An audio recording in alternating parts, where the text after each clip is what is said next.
Buenas noches. El día de hoy vamos a hacer nuestro último tema, el tema número 8 del curso de Semiología Médica, con respecto a la semiología neurológica. Entonces, el día de hoy vamos a abarcar un tema muy extenso, pero sobre todo vamos a recordar los puntos importantes, ¿no? Partiendo desde el estado mental hacia también los pares craneales, evaluando función motora, función sensitiva, todos los aspectos clínicos importantes los vamos a tener en cuenta el día de hoy y también considerando quizá algunos signos o síntomas característicos de algunos síndromes neurológicos, ¿no? En la cual vamos a indagar la presencia de signos meningios, la búsqueda de radiculopatías, vamos a conllevar también a evaluar, sobre todo también importante recalcar la fuerza muscular, ¿no?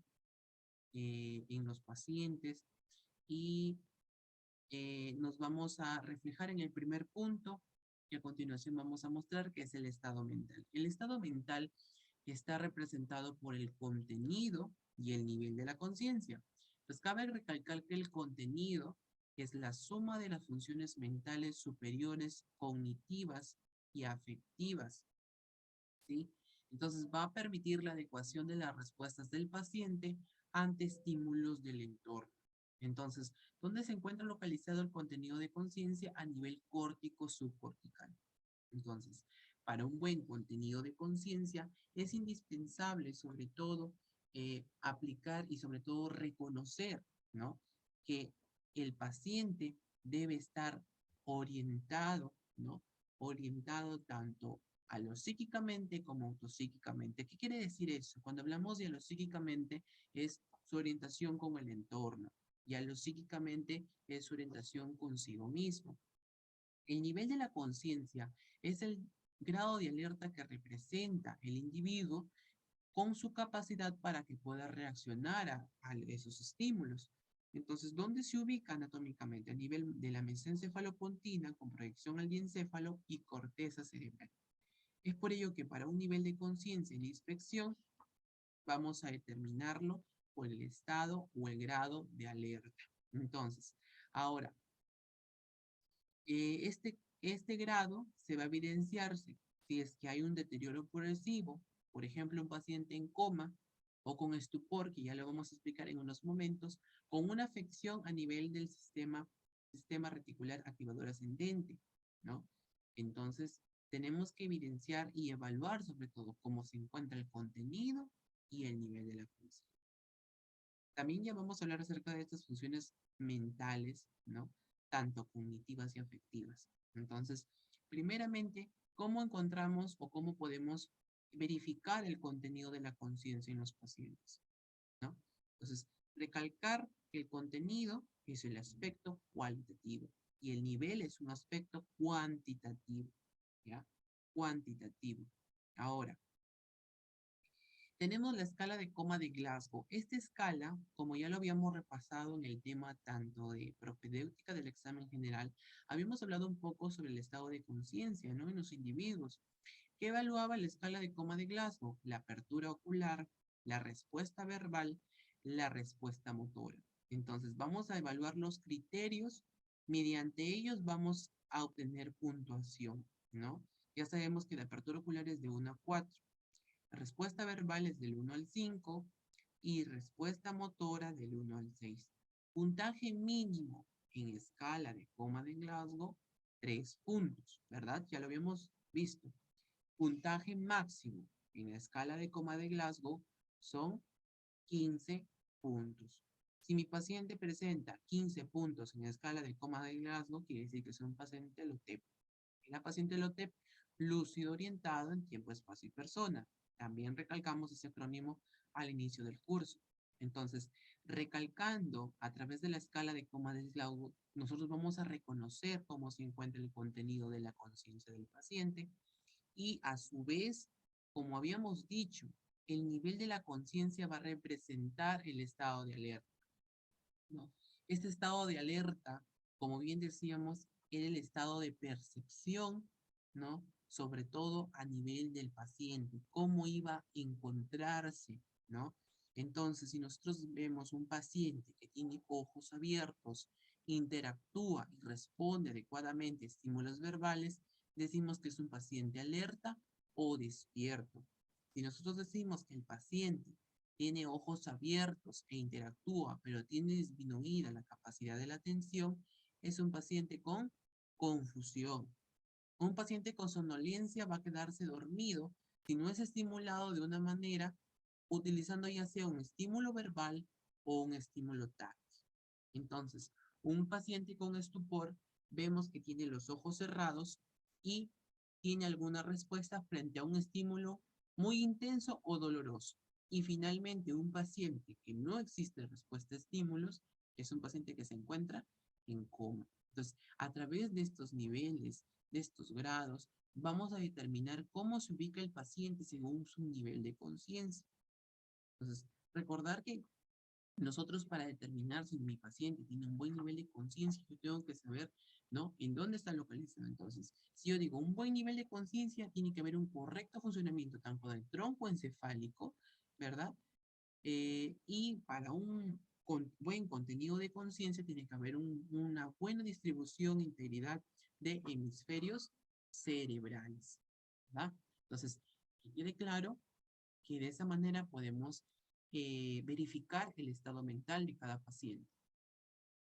Ahora, vayamos a hablar acerca de las funciones cerebrales superiores.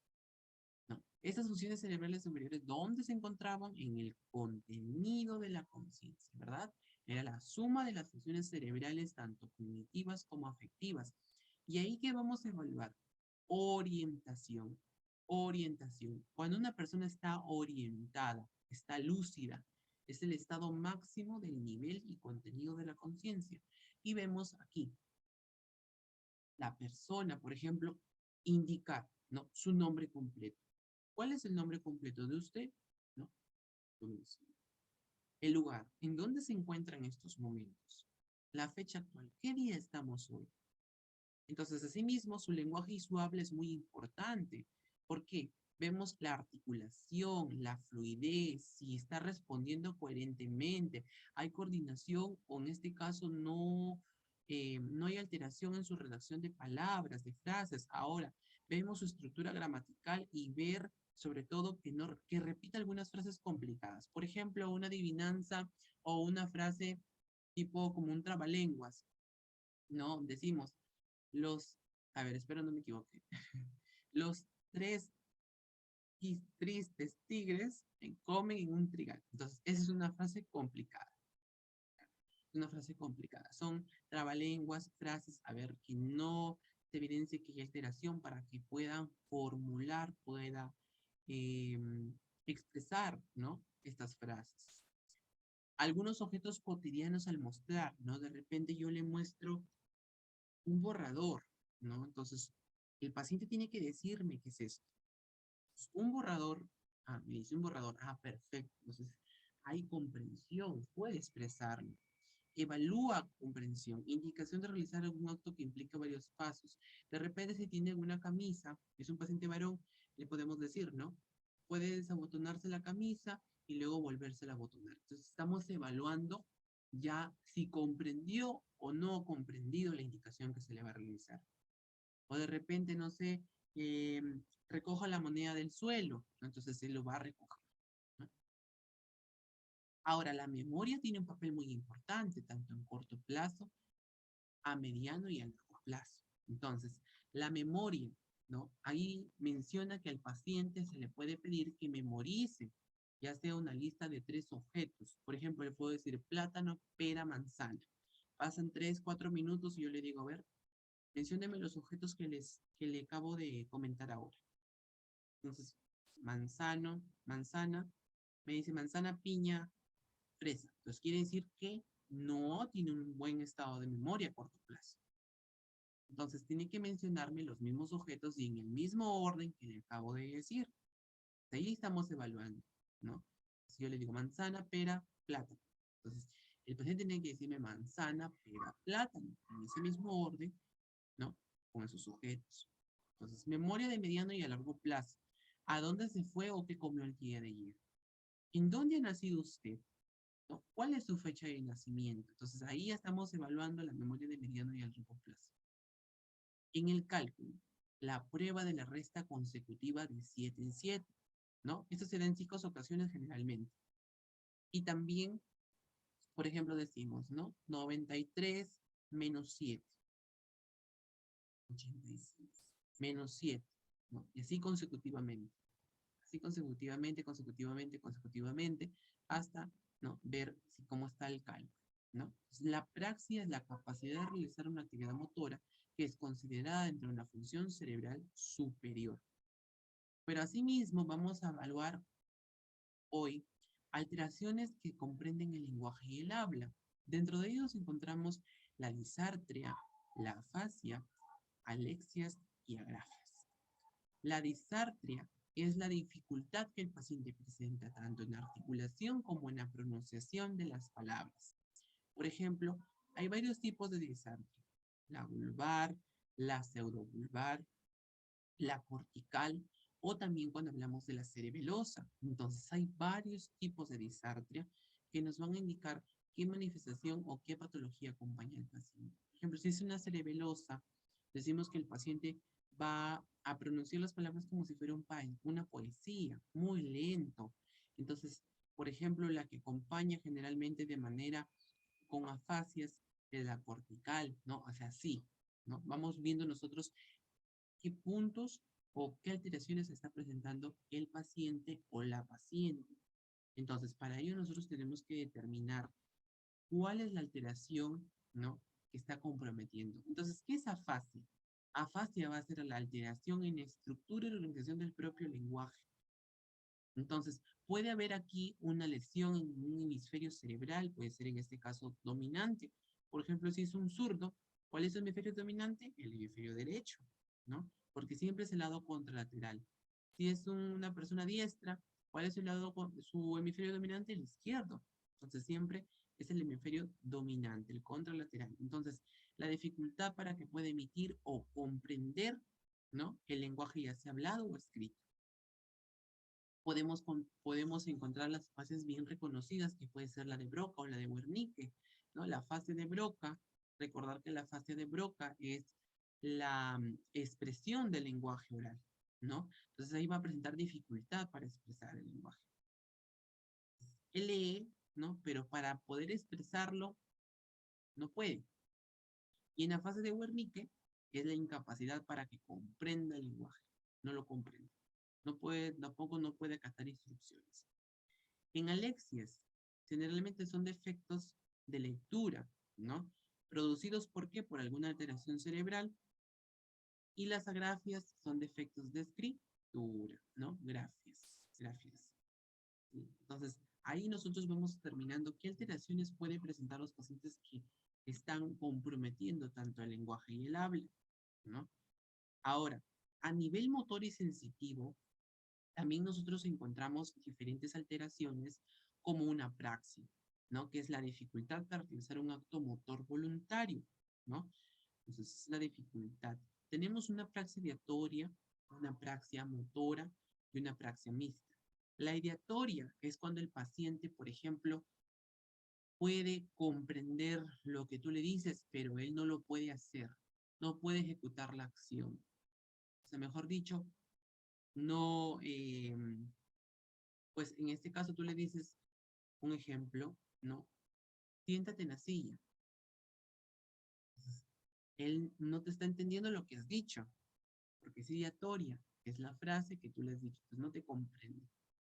En la praxia motora, él entiende la acción, o la persona entiende la acción. Siéntate en la silla.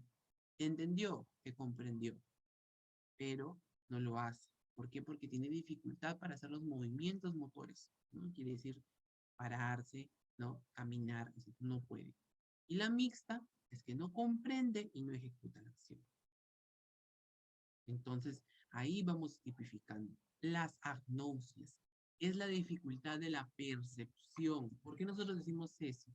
¿Por qué? Porque aquí nos hacemos referencia a todo lo sensitivo, ¿no? Los sentidos: olfato, audición, oído, vista, tacto. Entonces, aquí no puede reconocer quizá objetos, olores, colores, ruidos, sabores. Entonces, ahí se ve reflejada las agnosis. Una prosopagnosia, por ejemplo.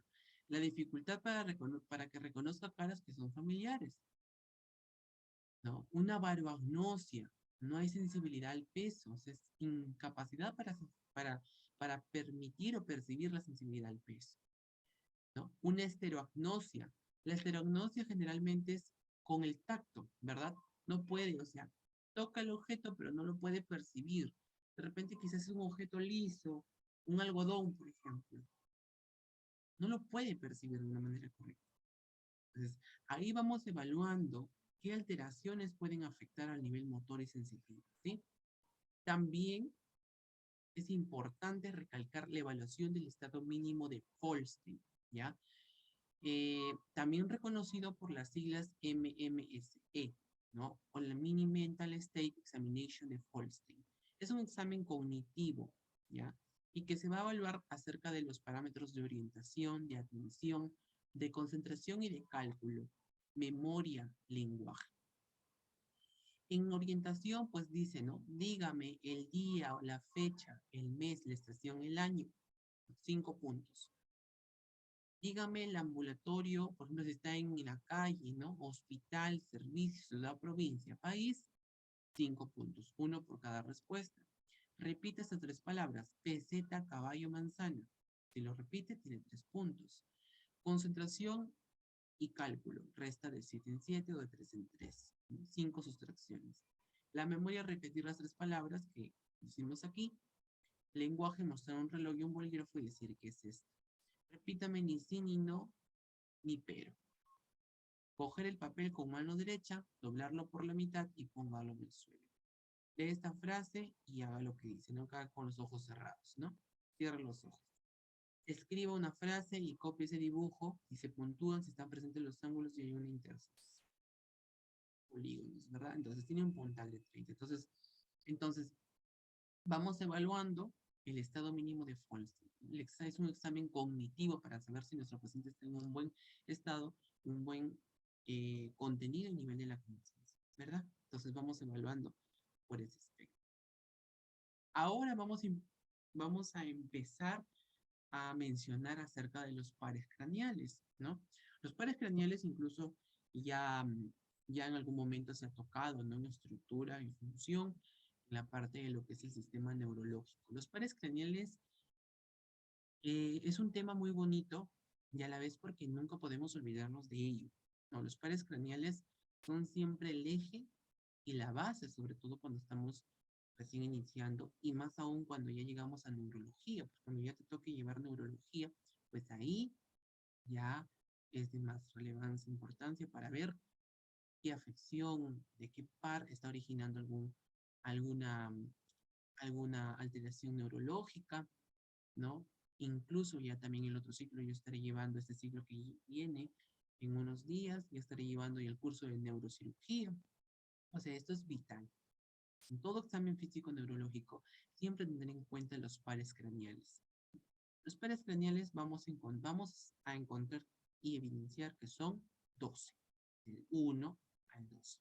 ¿Cuáles son? El nervio olfatorio, el nervio óptico, el segundo par, primer par, nervio olfatorio, segundo par, nervio óptico, el nervio ocular motor común o motor ocular común o oculomotor, tercer par craneal, el nervio patético troclear es el cuarto par, trigémino el quinto par, motor ocular externo o abducen sexto par, séptimo par es el facial, el auditivo el octavo par, glosofaringeo noveno, nervio vago décimo, el accesorio espinal el onceavo y el hipogloso el doceavo.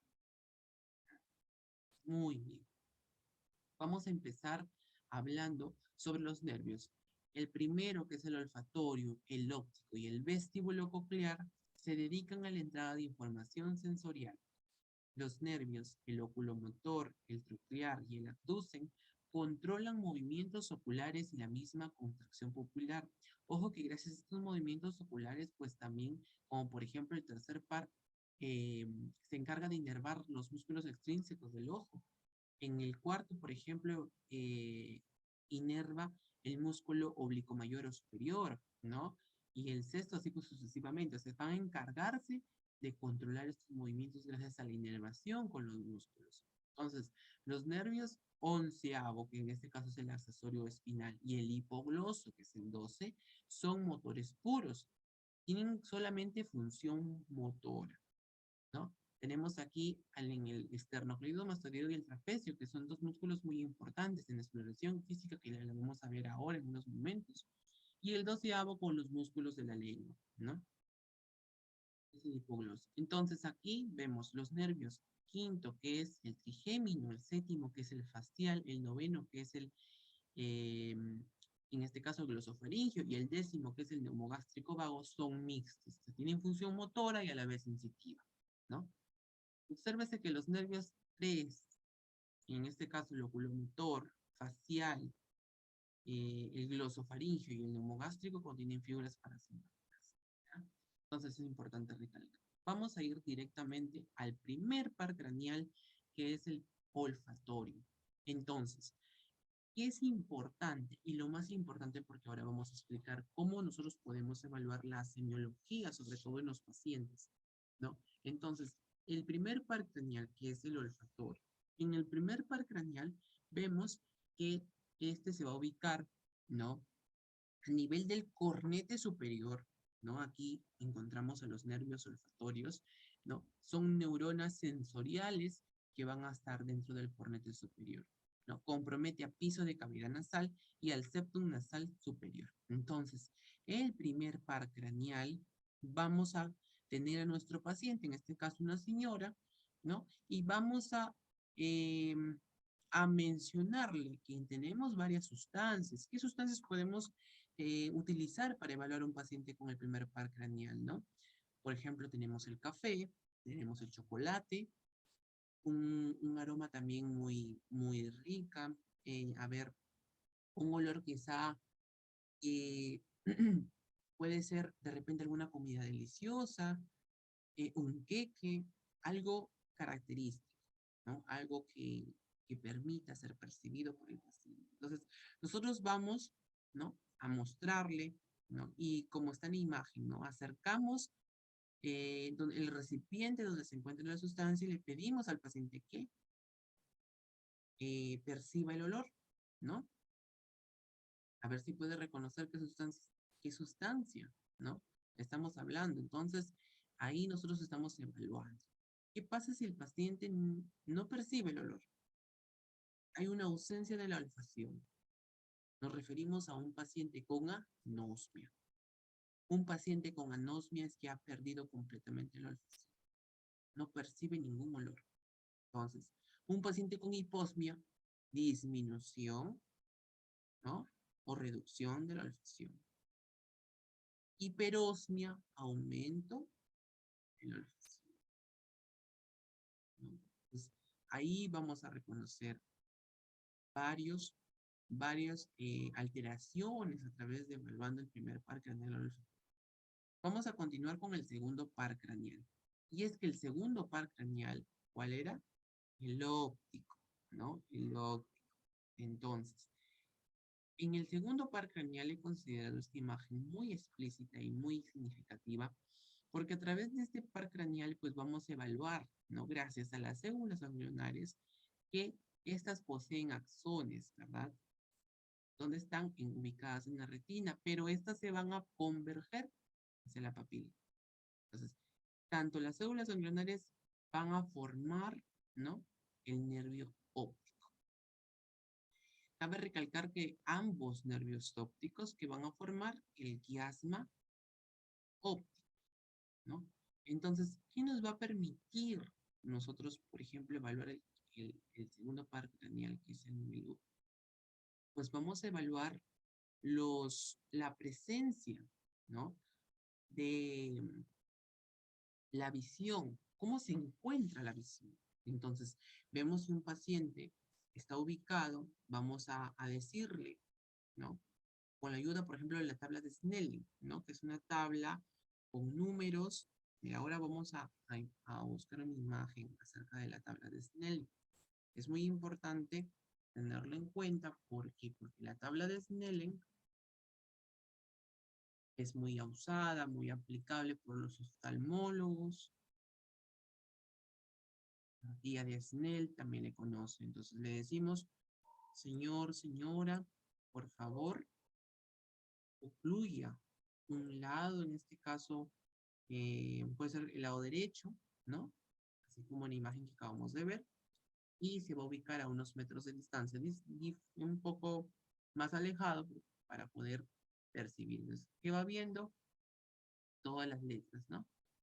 Todas las letras, a una cierta distancia, obviamente, ¿no? Va percibiendo, va diciendo E, F, P, T, O, Z, L, P, E, D, así, ¿no? Sucesivamente, ¿no? Y vamos a evaluar cómo se encuentra su visión, ¿ya? Entonces, vamos a retornar, ¿sí? Y, por ejemplo, ahora sí. Entonces aquí también podemos suplir el lado contralateral, como está en la imagen. Primero, por ejemplo, en este caso lo están haciendo aquí con el lápiz, ¿no? De repente con el lápiz están viendo, ¿no?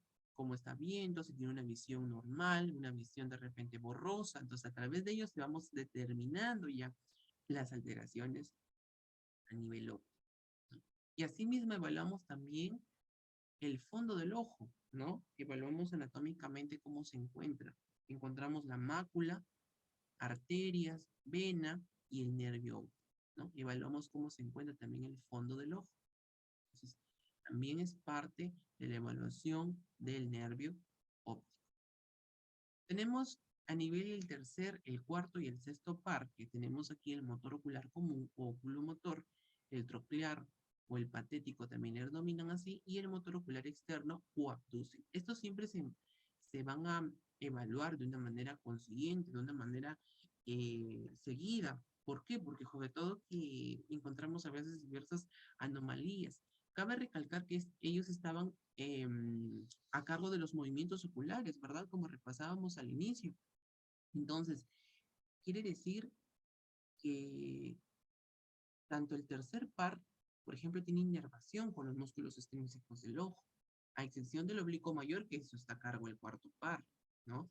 Entonces, por ello nosotros vamos a determinar, ¿no? Vamos a determinar las alteraciones, las anomalías que se pueden presentar en los pacientes. Ahora, una anomalía pupilar muy clara es la miosis. Entonces, miosis, contracción pupilar. Hay términos muy importantes que se deben de recordar siempre. Miosis, contracción pupilar menor a 2 milímetros de diámetro, ¿no? Mírame cómo se nota el aspecto en el paciente. Midriasis, dilatación pupilar, normalmente mayor a 6 centímetros de diámetro, es como un punto de corte, ¿no? Vemos la midriasis, miosis, ¿no? Por ejemplo, causa acá, ¿no? Lesión del motor ocular común, del par craneal 3, causante de midriasis, ¿ves? Entonces, a través de ello, vamos nosotros a determinar qué alteraciones están presentando. Entonces también la pupila de Argyll-Robertson, ¿no? Vemos acá que es bilateral, pupilas mióticas de forma irregular que no se contraen a la luz, entonces varias alteraciones. Asimismo la anisocoria, que son pupilas de distinto tamaño, mira, una pupila dilatada y una pupila contraída, ¿no? Suele ser congénita a veces. Lesión del nervio ocular motor común o oculomotor, una pupila dilatada fija, pero acá el ojo está desviado hacia afuera y hacia abajo. Y aparte entonces palpebral, ¿no? Y caída del párpado superior. ¿Mm? La pupila de Addy es una pupila tónica que se dilata y reacciona lentamente a la luz. A nada a la luz. Responde a la convergencia. También, por ejemplo, vamos, como mencionábamos, vamos a evaluar aquí los movimientos oculares. Estos movimientos oculares podemos hacerlo con el índice, ¿no? Entonces, colocamos al paciente en nuestro frente y vamos a ubicar con el índice, ¿no? ¿Unos cuántos dedos ve ahí? Un dedo. Vemos, ¿no? Movemos así. Y el paciente va a seguir el dedo. Siga la punta del dedo índice. Entonces, vamos a evaluar movimientos oculares, ¿no? Gracias a la inervación de los músculos propios del ojo, pues vamos a permitir. Por ejemplo, este es un paciente con una parálisis del tercer par craneal, ¿no? Del oculomotor, ¿verdad? Vemos que pues está presentando, ¿no? Una clara midriasis. Mira, vemos la dilatación clarísima de las pupilas, ¿verdad? O sea, es tan notorio, ¿por qué? Porque se refleja, ¿no? Se refleja ahí la midriasis notoria, ¿verdad? La midriasis notoria. Entonces, también vamos a encontrar al paciente con parálisis del sexto par craneal del abducens, ¿no? Entonces, vemos también, ¿no? La dificultad que tienen esos pacientes de realizar los movimientos oculares en ambos pacientes. Ojo que hay que tener bastante en cuenta de la alteración de ellos, porque eso se maneja de manera conjunta, ¿verdad? Ahora, vamos a pasar al quinto par, ¿no? En este caso es el trigémino. El trigémino generalmente tiene una función tanto motora como sensitiva. El trigémino, gracias al par del trigémino, pues, ¿qué va a permitir? ¿No? ¿Qué va a permitir el trigémino? Pues el trigémino va también a, a estar relacionado los músculos, ¿no? Tanto el maxilar, el temporal, entonces va también a estar de la mano también con sobre todo las afecciones. Por eso digo que tiene una función motora y tiene una función sensitiva. Ahora, ¿por qué nosotros podemos decir que hay una función motora y sensitiva? En la sensitiva, generalmente vemos que podemos aplicarlo con un algodón, evaluamos, ¿no?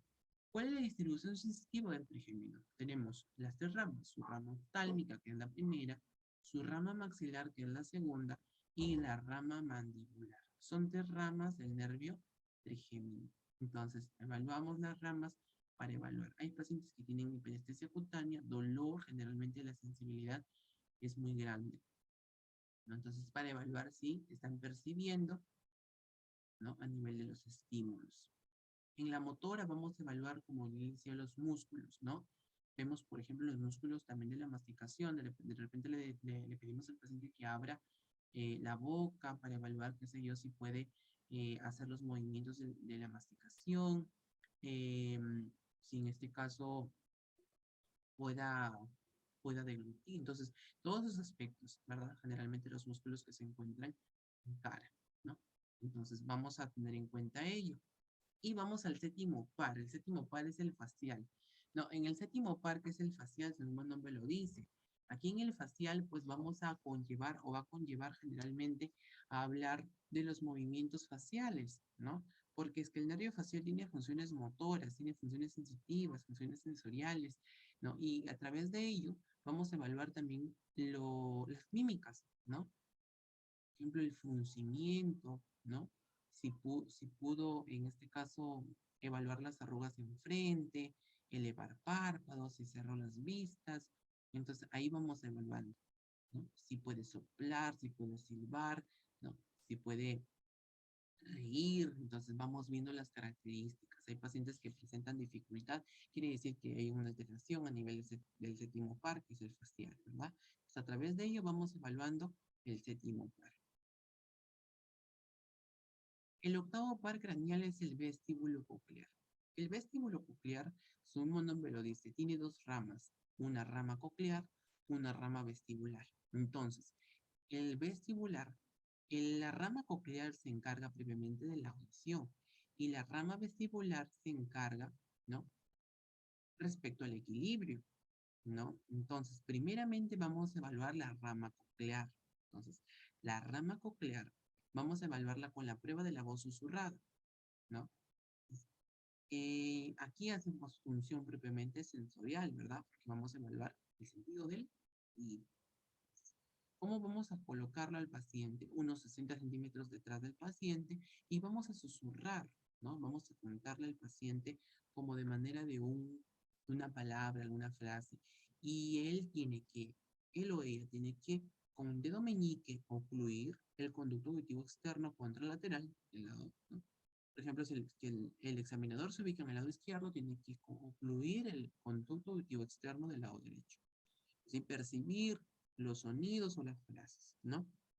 Es que el paciente presentó dificultad del 50 al 70, del 50 a más porcentaje de reproducir esas palabras que escuchó, quiere decir que hay ausencia de la audición,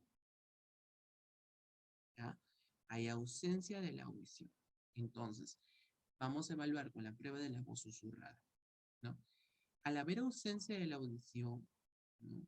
Vamos a determinar que a través de las secuencias de exploración, para nosotros poder determinar nosotros qué es lo que está pasando.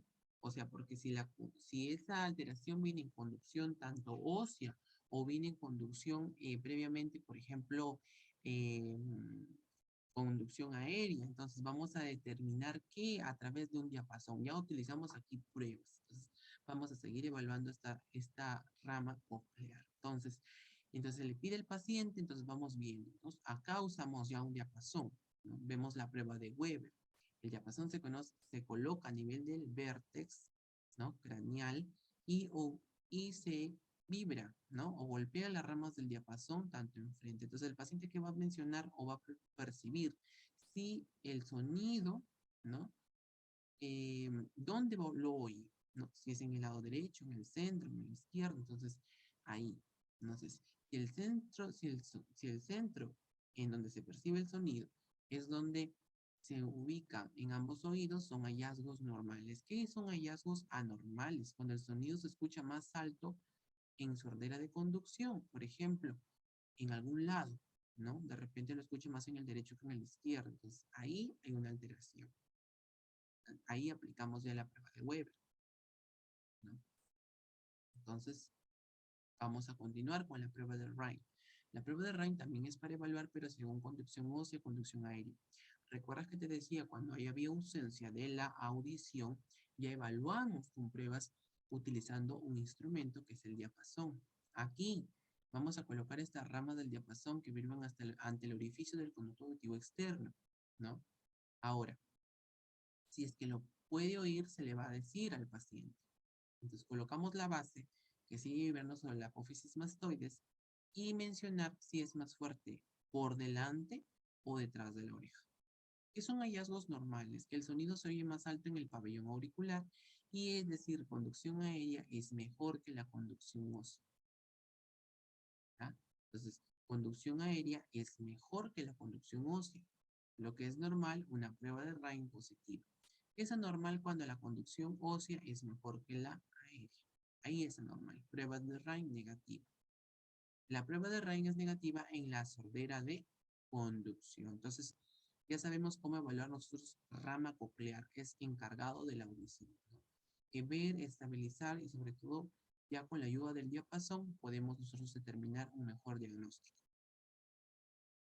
Y asimismo, como ya evaluamos rama coclear, ahora nos toca evaluar rama vestibular. La rama vestibular está encargada del equilibrio. Entonces, la prueba de los síntesis es una prueba muy usada, muy aplicable, donde colocamos, bueno, en este caso el paciente también utiliza los índices, al igual que el médico o el examinador, y vamos a evaluarlos, el equilibrio, ¿no? El paciente está con los ojos cerrados y vamos a percibir, ¿no? Él tiene que tener los miembros superiores extendidos y evaluamos los movimientos, va de arriba a abajo, ver cómo mantiene ese equilibrio.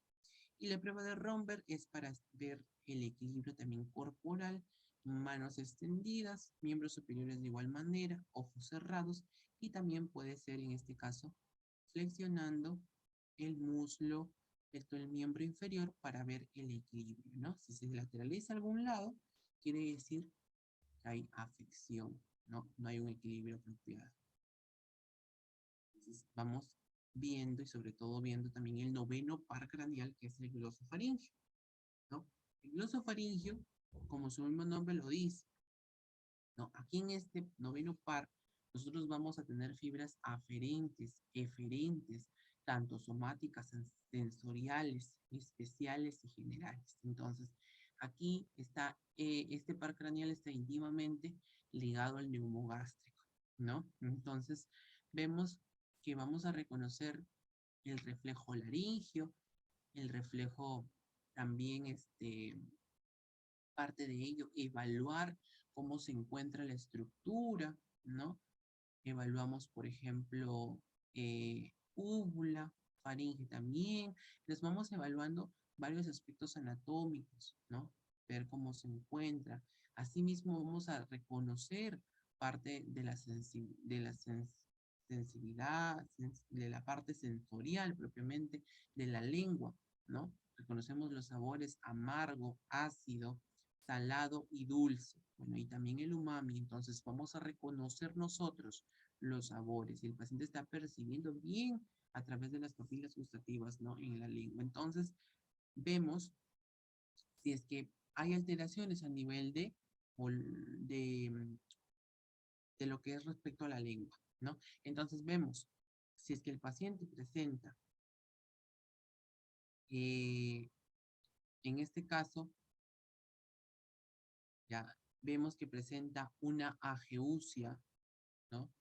Una ageusia quiere decir que hay ausencia del gusto, una ageusia. Una hipoageusia es disminución del gusto, ¿no? Reducción del gusto. Una hiperageusia, ¿no? Es un aumento, ¿no? Del gusto. Vamos a reconocer, ¿no? Las características y las alteraciones que pueden presentarse en los pacientes. ¿Estamos claros ahí? Vamos ya ahora al décimo par. El décimo par nos referimos ya al neumogástrico. En el neumogástrico evaluamos arcada dentaria, también úvula, observamos que la úvula esté centrada, ¿no? Evaluamos también parte de comisura, el reflejo nauseoso y también vamos a evidenciar también la característica de la voz. ¿Por qué? Porque generalmente muchos pacientes pueden presentar alguna disfonía por alteración de este par craneal, ¿no? De repente alguna disfagia, quizá de repente que está afectando alguna neoplasia. Entonces, a través de ello vamos a estar evaluando, ¿sí? Y tanto como el décimo par, tener en cuenta que está siempre ligado al noveno par también porque están íntimamente unidos también a través de fibras, tanto aferentes como eferentes, y pueden ser motoras o sensoriales, ¿verdad? Entonces, vamos a recordar siempre ello, siempre ello. Vamos al onceavo par, que es el accesorio o espinal, ¿no? El accesorio o espinal. Aquí veníamos lo que estábamos hablando al inicio, ¿verdad? Cuando se hacía la aplicación de lo que es músculo tanto trapecio como esternocleidomastoideo, ¿no? Evaluamos sobre todo contra la resistencia. Vemos aquí el paciente que se ubica en posición sedente y el médico está ejerciendo presión sobre los músculos trapecios, ¿no? El paciente lo que va a hacer es el intento, ¿no? De poder subir los hombros. Entonces, hace el intento, pero el médico ejerce resistencia. Y aquí mismo también podemos observar al paciente, ¿no? Evaluando aquí músculo esternocleidomastoideo que el médico está ejerciendo fuerza. En este caso, el paciente está que gira la cabeza hacia el lado izquierdo y el médico está que él quiere regresar al lado derecho, pero el médico ejerce fuerza, ¿no?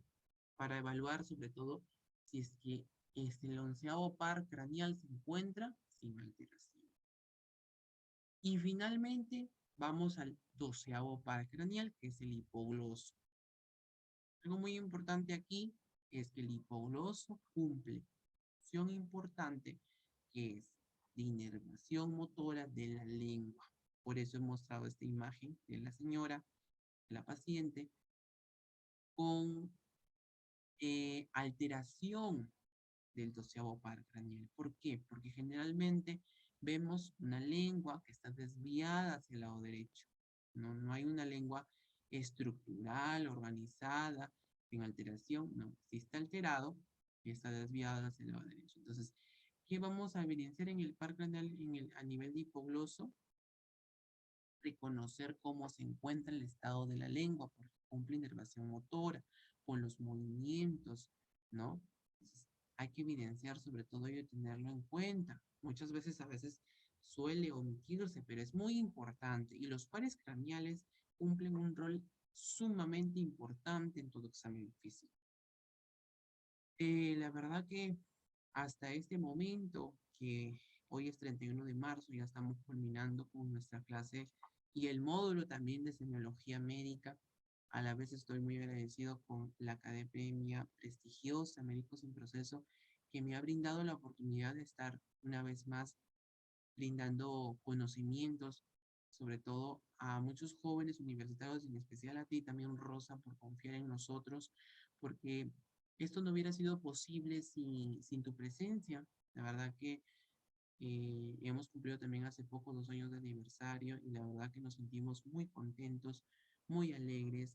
Yo me siento muy feliz y muy dichoso el saber que eh, pude llegar muchas veces a ti, ¿no? En la comprensión, en el detalle de que aprendas muchas cosas nuevas. Yo también pasé por los ciclos del primer, segundo, tercer ciclo, ahora ya vas a cuarto ciclo y lo más importante es que uno tenga esa noción de seguir adelante, de nunca rendirse, que a pesar de todas las cosas hay un Dios que nos bendice y gracias a Él estamos aquí. Y es por ello que el día de hoy estamos finalizando este módulo y ha sido siempre de mucha bendición y de mucho agrado poder encontrarnos cada semana a través de esta plataforma de Zoom. Y gracias también una vez más a ti por tu esfuerzo, por tu dedicación, porque veo que eres muy inteligente y hay mucho futuro en ti.